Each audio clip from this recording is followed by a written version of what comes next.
D'Angelo, come on in. If we make this quick, I'm gonna try to get the rest of the other two people that's in there waiting. Where you at, D'Angelo? You coming in or what? It's not- Okay. Or the next person. Ayama.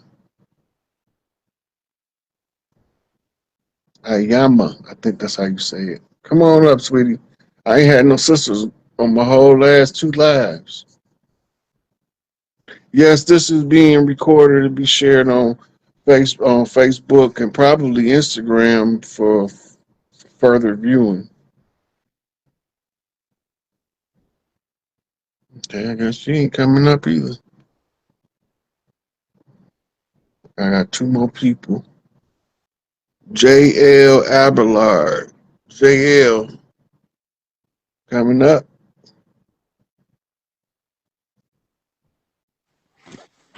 Yo, brother Peace, Rod. peace. What's going Peace. on with you? How can I help you today? How you doing, Rod? I'm good. I'm good. How about you? I'm good, man. I'm really good, man. Happy to be here. Happy to see you guys. And Appreciate it. Appreciate it. yeah, I'm happy to be chiefing with the chief, man. Mhm. I What you remember, want? yo, you the truth, man. Every time I've been following you for years, man, and every time you say something, man, it's like it just register. It registers so hard, man. Like you was talking about the leads and the tribes, and every lead that I have in my family, they all got the Asiatic features, man. And I noticed it. When I noticed it, I was like, yo, this man, that's like straight confirmations, man. So then every time you say something, man, it's like, yo, it just comes full circle to light. I remember we was talking about the 30 knot, and I don't know if you remember, but I told you I was gonna meditate on it. Mhm. And then I was meditating on it one day, and I seen 30s. There was 30s all around me. There was a speed limit 30. It was on 37th Avenue. It was a three on the house, and it was me and my girl talking. We was talking about it, and it was a blackout. There was a blackout outside, and I came to the conclusion the 30 knot was about the third Enoch from the book of Enoch. And as soon as I thought that, bro, I seen a light. I seen a light come down from the. It was from the sky or whatever it came from. Literally, the light came. Me and my girl both saw it. It came around us, and it sat right in front of us for like 3-4 minutes, and we was just both looking at it, and we was like, "Yo, what is that?" You know. So look, And then the that. 30s. Sorry. So the 30 code is remembered by Trues and Vogues, right? Mm, On the mm, box Chevy. Trues and Vogues mean the truth in vogue meaning style. So when you say truths and vogues, you saying the truth is in style on the 30 flip. 30 on the one, right, is just 30. The 30 deuce, which is the either the front axle or the rear axle, right? That's called a rolling 60, right? Then when you on the three wheel motion, right, you flipping 90s. But then when you all four rolling on a four wheel drive, then you on a 120 flip. 120 takes you to the nation of gods and earth and they 120 lessons, right? It's called the one. They lessons is called the 120s. So the mm, 120s is tied to the gods and the earths. The gods and the earth symbolism is the seven and the sun with the crescent over it, which represent the father, the mother, and the son. Now the seven flips the G over the crescent. The G is the seventh letter, which is geometry, mm, generator, geometrist, geography. So when you flipping all of the G's now, So you flipping 7 on 4 corners off the truths and vogues. The truth and style, the 7 sun is 10 toes down on the left, right, straight, and on the rear bump, right? So that means that he haven't been defiled and he stand upright. So then when you go from the nation of gods and earths through the crescent and the 7, you also end up with the crescent and the 5 point star, which represents the woman. The crescent represents her system of cycles. The 5 point star represents the woman in her love energy as the goddess of love, Venus. Venus is represented by the 5 point star, right? When Venus is represented as the 5 point star, her sun is represented as the crescent, right? Which makes him Luna. Lunacy or lunatic is the one that's crazy about his mama. So crazy about your mama don't mean the way that the Freudian psychiatry tell you about the Oedipus complex. It's about being able to take your lessons of wisdom from your mother, which takes us into the feet of the master. This is writings from the Sufi order. Then we go to Sufi order. Which one? The red light or the green light? The Sufi order of the green light is about those things that come from the heart chakra. The Sufi order of the red light starts with the root chakra. So we talking two different schools, left hand path, right hand path, which takes us to the Kabbalah. In the Kabbalah, you got the Holy Sephirah, from Malkuth to Kethera. From earth to heaven we go. Between the two pillars, Joaquin and Boaz, masonry, severity and mercy, the way that you teach people, pleasure and pain. You move toward the pleasure and away from the pain. The only way to continuously give them pleasure in the midst of the pain is to constantly tell the truth. Because the most painful thing you can ever tell somebody is the truth they don't want to hear. Because once they face with the truth and they can't deny it, they go into an apathetic state following a bout with the cognitive dissonance. The apathy is to allow them the time to digest the information, but the original cognitive dissonance left them in an agitated state psychologically, right? So when you start doing that, I'm gonna cut it off there because I could keep going around to all of the tribes and tell you all of their symbolisms and how they are telling us this story. Mm. But you see how it all connects. Yeah, it all connects, man. And it reminds me of a vision I had. I had a vision, and it was me and you. I remember seeing you was the only person there, but I knew I was there, and it was crystal clear blue water, crystal clear blue water, like the most beautiful water I ever seen. And you was like almost like halfway in the water, and it was like about the connection. It was a bridge, a wooden bridge, but the bridge was broken because I like the bridge was broken, but from what I was thinking, the bridge had to be built. And you was telling me that I had to get in the water. So I feel like the wooden bridge that was broken, you was telling me to get in the water. I didn't understand fully, to be honest, but I feel like it has to do with the connection and with everything that you're saying right now. It's The like a bridge, the broken bridge, right, that puts you in the water is the bridge that was abused. So where would you find the bridge that looked like you telling me, and where would you find the clear water, and what do it mean? The bridge, if you go down 75 going into the Florida Keys and you look over east, you're going to see burnt out bridges. It's a remnant of the Gullah Wars. mm, Florida is the finish line because that's where the war started for the mainland. So in order to end, the chiefs find excuses to go to Florida, whether they go into Orlando resorts or whether they're going to Miami Beach, whatever it is, the Chiefs have to touch Florida and see that we're not at war in Florida before they can return back to their tribe and tell them the war is over. So you see a lot of us don't, we be trying to go to Florida and don't know why. That's I the actually finish grew up. line. I grew up in Florida too. Yeah, that's the finish line. So that's where it started. That's where it ends. We go full circle.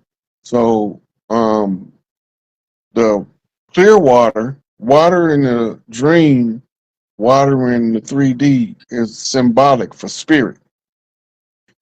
So when if I'm telling you to come in the water, I'm telling you to embrace your spirit, your spiritual senses. The clear water that you're looking for, you will see in a place called Torch Lake, Michigan, where they're gonna have a goddess ceremony in a couple of years, and all it's gonna be a women's resort and retreat for the healing of the women and the restoration of the harmonic frequency to the earth by tapping back into the love energy and the sisterhood. And when the sisterhood and the love energy ties to the earth, it brings a new balance, which creates a whole um, kaleidoscope of effects on women all over the world. But they're gonna all be invited. We're gonna have booths set up with different people teaching, and we're gonna have social programs. It's probably gonna be like a 3 day retreat. It might be longer, but I know it's gonna at least be 3 days. And Uh, it haven't even been planned yet by the people that's gonna be putting it on. Haven't even all sat in the same room together yet. That's how I know it's gonna take a couple years because um, they have to all come together so they'll know their role and responsibility and what they're doing.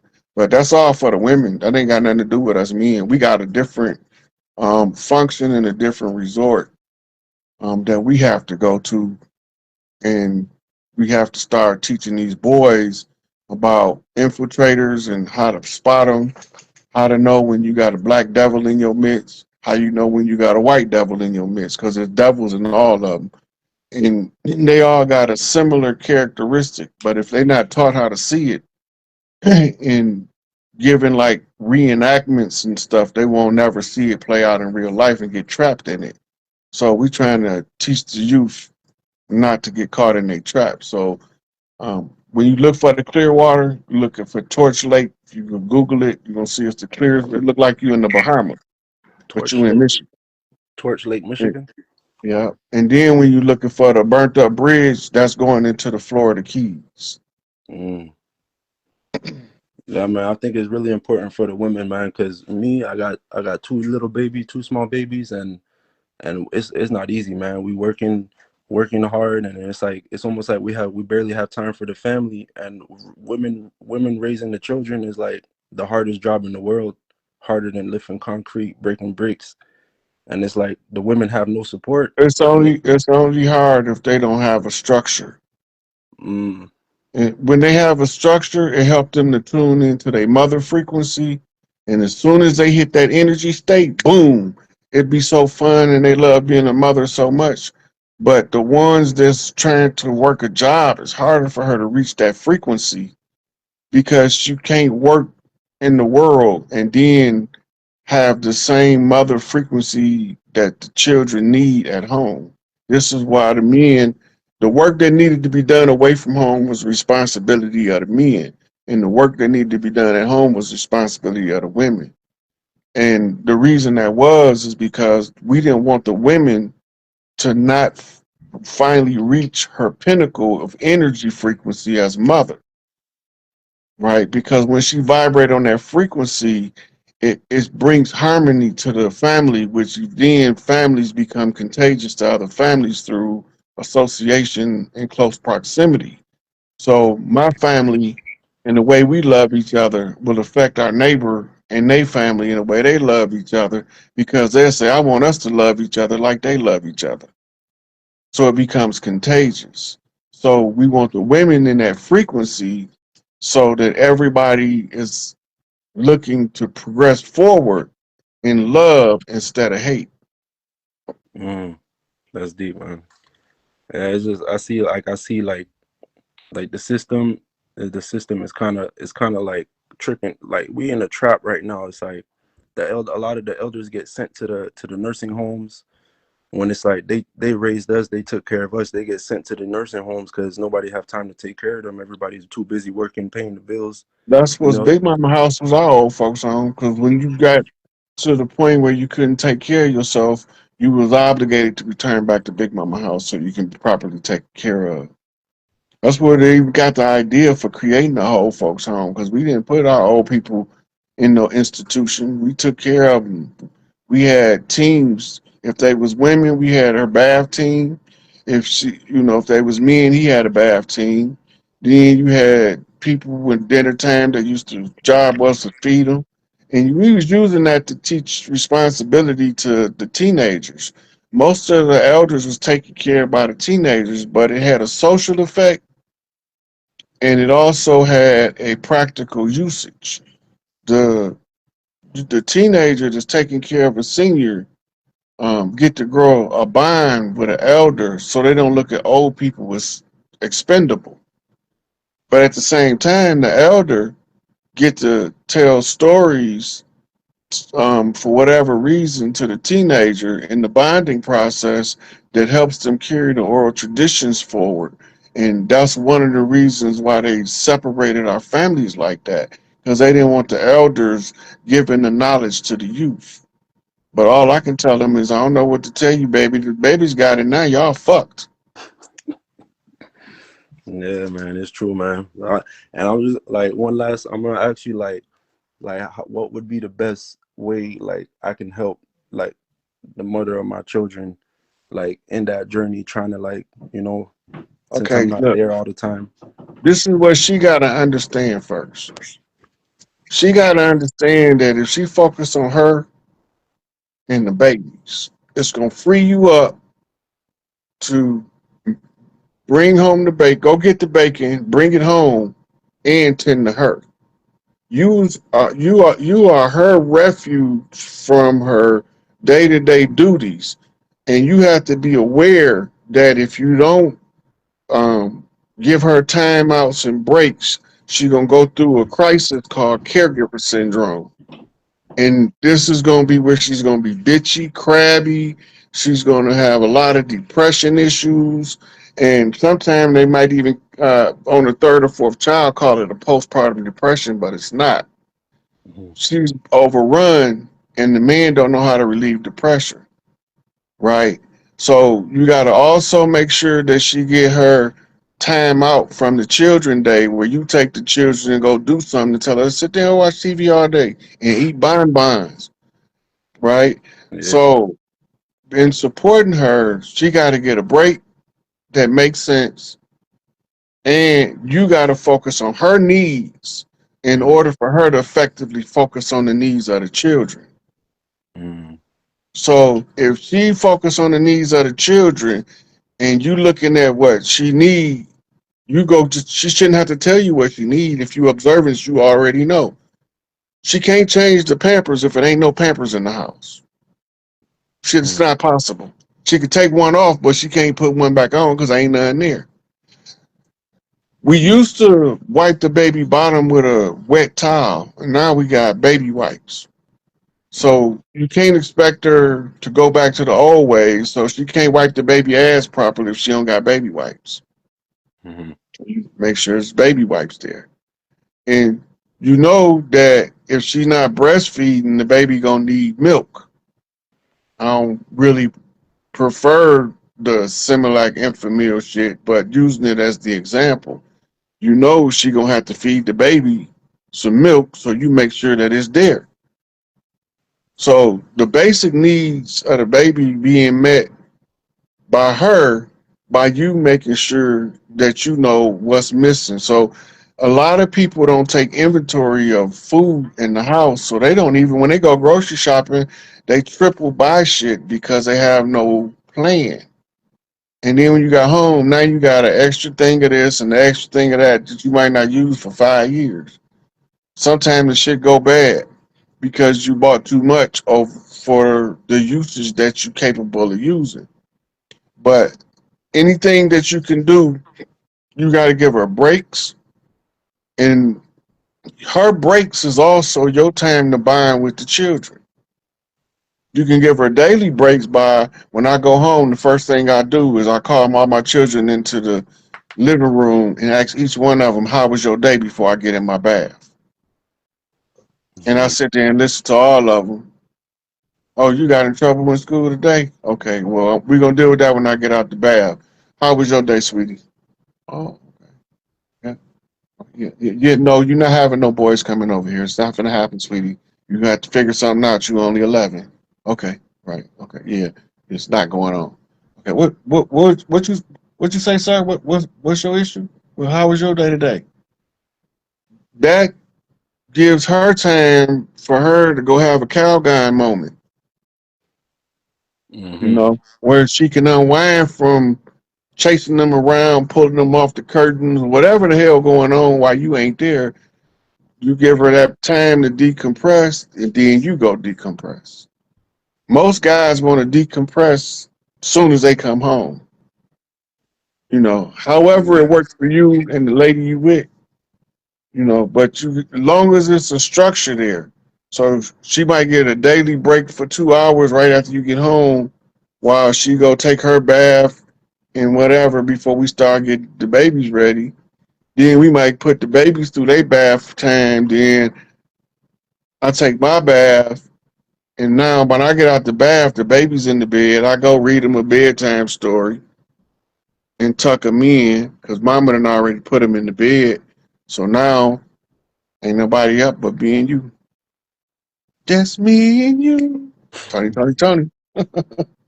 I appreciate it, man. I appreciate it. Yeah, man. Always a pleasure talking to you, man. I can stay here all night, man. For sure, for sure. All right, appreciate you coming up. I hope what we talked about helped the people that's watching. Yeah, it definitely helped me, so I'm pretty sure it's gonna help them, man. I appreciate it. All right. All right.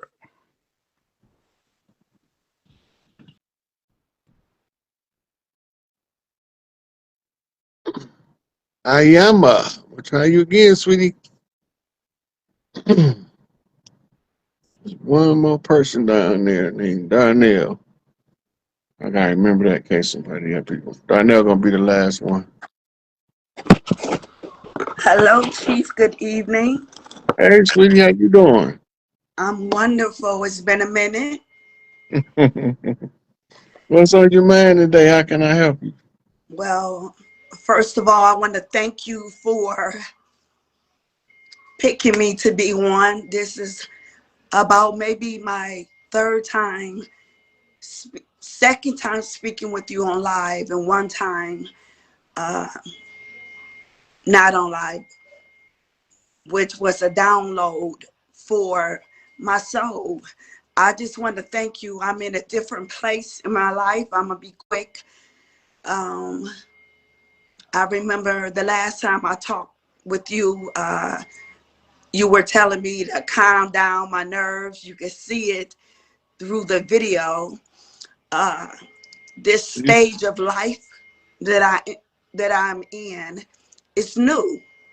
So just like when a baby is born, they're kind of jittery and all over the place and confused at times.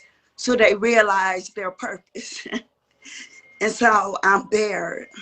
And I want to thank you from the bottom of my soul of how much you have helped me to realize something that I've been known about myself, but seeing myself in someone else is comforting.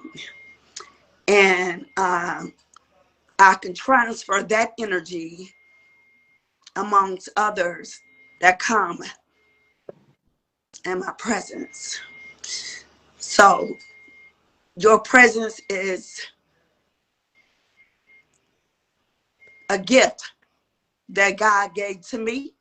And I'm saying that personally to me. And I know you are to a lot of other people. But um, I do receive this gift. I acknowledge it. I respect it. I honor it. And I got it. So I wrote notes. I'm not going to go through all of this, of course. I've grown so much since the last time we spoken. And that may have been over a year ago or so, something like that. I was going through, excuse my language, hell on earth. And I met you at a time, it's a saying, darkness to light. We need the darkness as much as light is needed. And sometimes we don't realize that when we're going through stuff because we're just focused on the darkness. But through darkness, you're able to grow greater and be seen even brighter during the light. So I took notes, and I just want to show you, I'm not going to go through none of this, but I took notes while you were Okay. on. Can I ask you to do me a favor? Indeed, the Find light. you, take you a deep breath and find your center before you start back talking. Absolutely. Thank you, Angela. I was waiting for the opportunity. And when you said something, I had to say something. That was my cue. That's how y'all women use messages to trigger us when to act. Absolutely. In case y'all don't know what I'm talking about, I'm a pinner comment. Got it. I receive it. Okay. So once you get your center, this is how you find your spiritual center too. Because when you center your emotional body, it's gonna center to the center of your physical body, and that's gonna force your spiritual body to fall into alignment. So you take a deep breath in order to relax, and you tense up and then relax all your muscles at the same time. That's all releasing tension. Mhm. And then you will be able to communicate clearer and smoother. Mhm. So Oh, go ahead and do your business, sweetie. yeah. Thank you, Queen. Thank you for that, Angela. I needed that, like Drake said. I'm in a nursing home right now, and I've been here for about a couple of months, something totally new for me. I'm young, I'm 53, but I understand why I'm here, to relax, to be centered, to get my thoughts together, so this ride to be smoother for me. So I'm a hardhead, I'm a workaholic, but I know that our time here is not forever as this form. So our purpose here is very important. I want to just touch on two things out of this whole list. I want to ask you about to get more knowledge from you. Okay, let's go. Feathers. Feathers. I have been seeing feathers a lot when I was just walking down the street. I catch the bus. And sometimes, as soon as I get off a bus early in the morning, before everybody, most of the world get up to go to work in that area, there would be a feather laying. I'm, soon as I step off the bus, you can see it. Um, then I start seeing them a little more. And one day I found a red feather. It was beautiful, a red feather. Another time I found a golden one. Now, before I started seeing these feathers, I used to buy feathers and have them around my house. And I just want to know the significance of feathers. Um, Before I start finding those feathers, I said to myself and our creator, I need you to teach me what exactly do feathers mean to me in my life. And I asked them, I don't want to buy any more feathers. Can you present them to me? And then like the next day, it was a beautiful feather just standing right there when I got off the bus. And then I started seeing them around a lot. And then one day I found I didn't find these. They found me. It was a red Okay, long feather. now What does it? let me ask you this: when you find a feather, what do it make you feel? Peace, knowledgeable, free, just free of a whole bunch of weight off of me.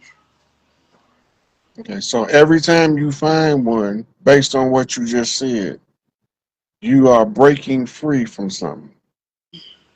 When you have the breakthrough, you chose the feathers as your identifier, but you didn't tell yourself to tell you what it means to see the feathers when you asked to see them. So now you have to rely on the sensation you get. That's why I say your emotions is your navigation system. How do they make you feel when you find a feather? Because how it make you feel is telling you how to translate what spirit is telling you, right? By showing you the feather, right? So the feather in and of itself don't mean shit. But as soon as you say what it means to you, that's when you start using them for the purpose that you call them um into your frequency. Because you have to match the frequency for you to see what you asked for.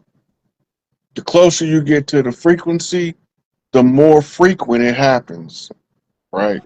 So you know what you're working toward, and you know that when you get a feather, it give you a certain sensation, and this is walking you to your goal that you created. It's your book of life, and only you can tell you what it means to you. But the generalized meaning of the feather is generally freedom, spiritual messages, but the messages is subjective to um, circumstances, situations, and conditions, and it's also what was you thinking about right before you found the object, or what was you going through, what was you experiencing at the moment, because all of those tie to how to translate it.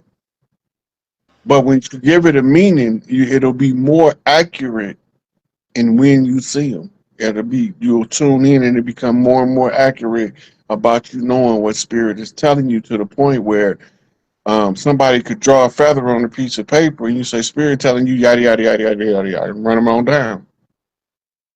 But you have to ascribe what it means to you in relation to why spirit would bring it to you, because you asked for it, and so you have to define it. And that's taking your power back. Wow, and that makes sense. Wow, just to hear somebody else say it and it coincide with what was going through in my life. So I said to you that they found me, but actually, as you just said, that was me who brought the feathers. Whoa, for what I was going through. And what about the red one? It was so beautiful, red. I I felt that, well, maybe I'm about to answer my own question. I felt that was like the major breakthrough of it all. And a bloody thing it is. I mean, beautiful red is beautiful, but it does symbolize.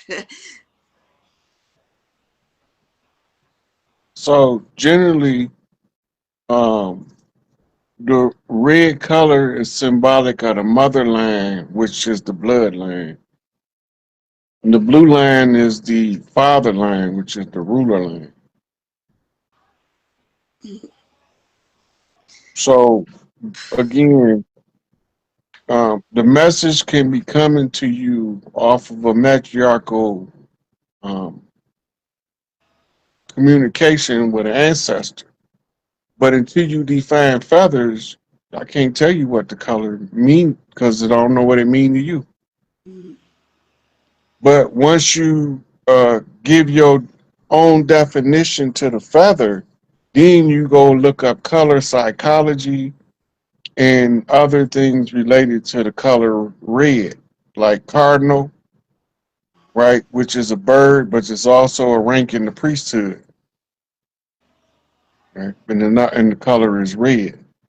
Um, what else? Red is symbolic to fire, root chakra energy, 808 on the beat. Um, 808 is a kick drum, a bass drum. So all those things is represented by the color red.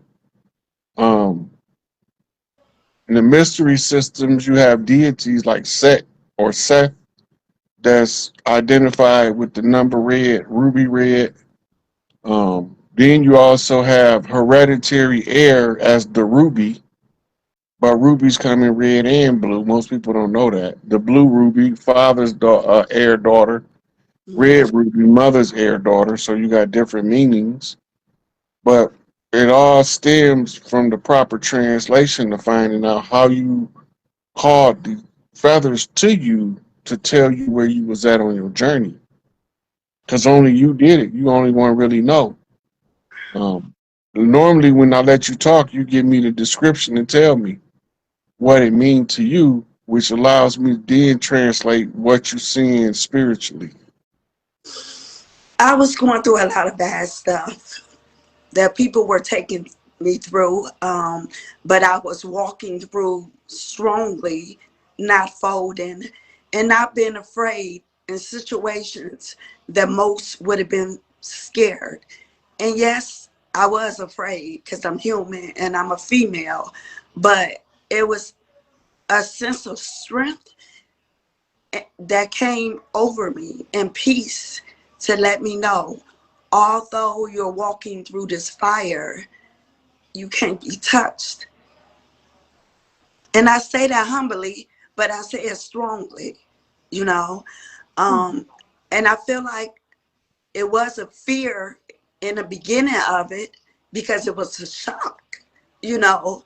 But once I realized what was I was going through, I realized how powerful I am, you know, and how much I connected, how much my connection with the creator is so strong, and ancestors, because I felt that I had an army around me. I felt so protected, you know. So the feather, because I PTSD, you know, I have that. Okay, I gotta stop you for a minute because you did a Yeah, couple of things and I heard it twice, so I gotta say something. Don't own no negative shit. got it. Don't that ain't your monkey. That ain't your circus. Don't Got own. Don't let nobody else ascribe you some negative bullshit to hold on as a cause of their oppression, stopping you from living your life. Because that's what you're responding to right now. All of us are. We responding to their oppression, and now we trying to talk amongst each other to walk each other out of this oppressive mindset they gave us. So the first thing you got to do is don't own no PTSD. Don't own that shit. That is not your monkey. That's not your circus. You've experienced trauma, but you are not trauma. You don't have to live in perpetual trauma from an event of the past. Once you realize that if the trauma is from somebody doing something to you, the only way to release the trauma is to forgive them. Because absolutely. the universe can't correct them until you let them go. And you can't let them go if you can't forgive them. So now the universe waiting on you to let them go. You holding on to that baggage so tough, the universe can't send their main daughter karma to fix their ass from their bullshit because you holding on to the grudge or the pain and you won't let it go.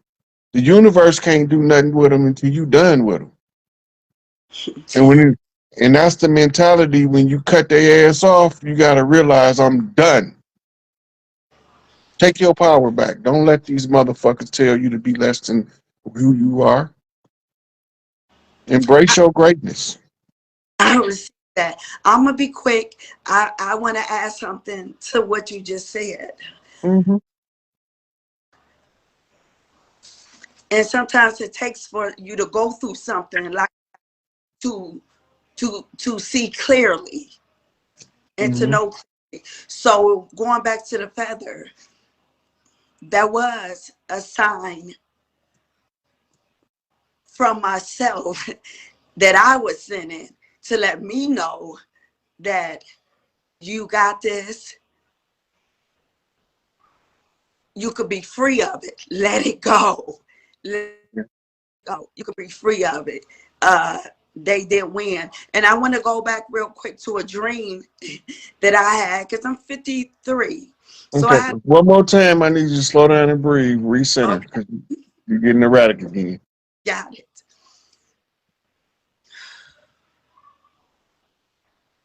I had a dream, a reoccurring dream when I was about 21. And the dream was a powerful one. The dream was, and I would go to sleep and dream up, I said reoccurring, so I would have it all the time. And Mm-hmm. I was in the jungle. I was in the jungle and I was like wandering around and it was a group of people, but I was helping them. And it was so clear. I was helping them to maybe get somewhere. And it was men. It was a lot of women and a lot of children. But it was certain of us, we were in charge of leading these people to safety, which I don't know what the safety was. But I was one of the ones that when the women were crying, I would go to them, ask them to calm down. We gonna be all right. They had kids, and I would calm the moms down so they could make sure their children was okay. There were elderly men. I would calm them down, tell them to keep walking.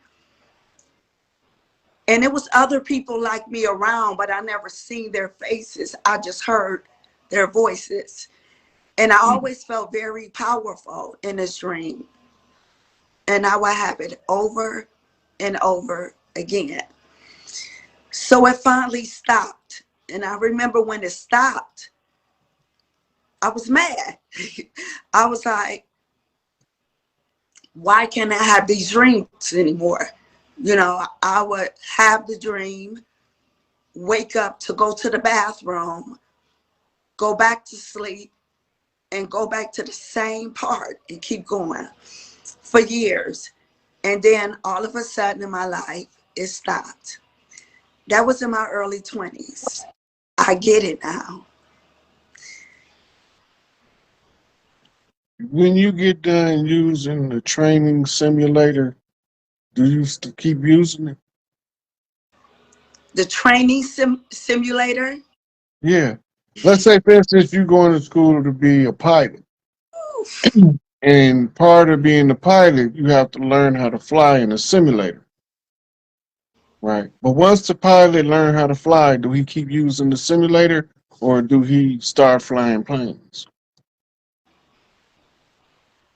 He started flying planes. But So he simulator, have no look, he have no reason to go back to the simulator then, do it. whew, no, we don't, because he got it mastered already. That dream is a training program to remind you to remind yourself who you are and where your heart is at. It's just a training program. The reason you had to go have that training program because you had to go through what you went through, but you also needed that lesson too. So you learning on two timelines at the same time, and in order to assimilate what you learned on the other timeline, you transfer it to this timeline by way of a dream to train you in this timeline because of the stuff you have to live in your regular life that you don't have time to train for.